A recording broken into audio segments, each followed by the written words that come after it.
The story of Roland Doe, born Ronald Hunkler in 1935, is one of the most chilling accounts of alleged demonic possession in modern times.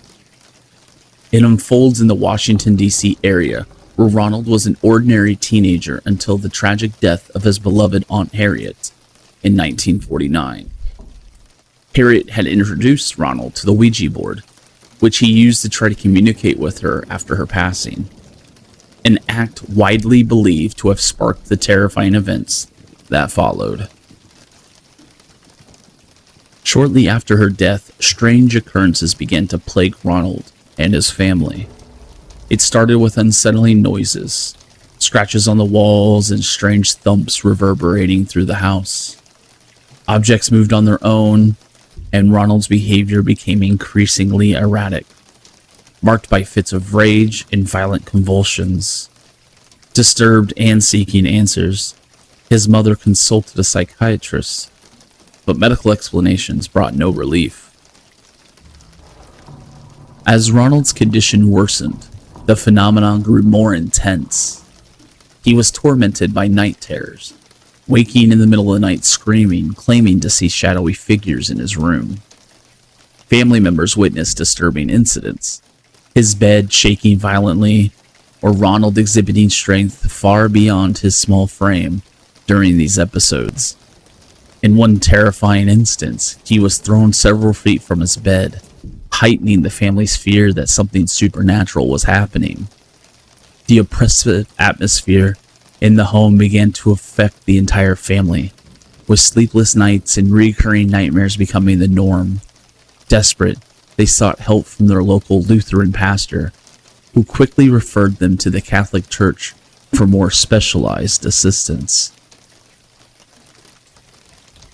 In 1949, after an initial investigation, the Archdiocese of Washington authorized an exorcism. Father William Bowdern was assigned to lead the case, with the support of Father Walter Halloran and Father Richard McKenna. The priest conducted interviews with the family and witnessed Ronald's disturbing behavior firsthand. His outbursts became uncontrollable, his voice took on unnatural tones, and he reacted violently to religious items, including holy water and crucifixes. The clergy became convinced that Ronald was under the control of a demonic force. The exorcism sessions began in early 1949 and lasted for several weeks.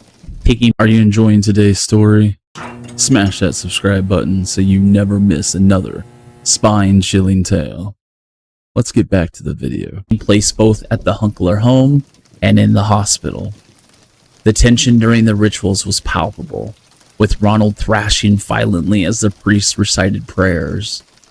His voice would transform into a guttural growl, and at times he would speak in languages he had never learned, including Latin, which further solidified the belief that multiple demonic entities were involved. Holy water seemed to elicit violent reactions from Ronald, as he would scream and writhe whenever it touched his skin. His intense fear of crucifixes only deepened the priest's conviction that they were battling a demonic presence. Witnesses claimed that the objects would fly across the room during the rituals, with books flinging themselves off shelves and the bed shaking violently, without any visible cause. Some even reported seeing Ronald levitate, an assertion that remains a point of contention between believers and skeptics to this day. Despite the physical and emotional toll, the priest persisted, determined to save the boy. After weeks of intense spiritual combat, Ronald experienced a profound moment of calm during one of the final exorcism sessions in late April 1949. His demeanor changed, and the strange occurrences ceased. The priests believed they had successfully expelled the demon, and Ronald was finally free from the torment that had haunted him.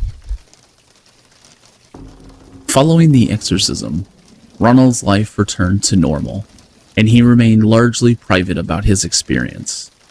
To protect his identity, he eventually changed his name, married, and had children, living a quiet life far from the spotlight.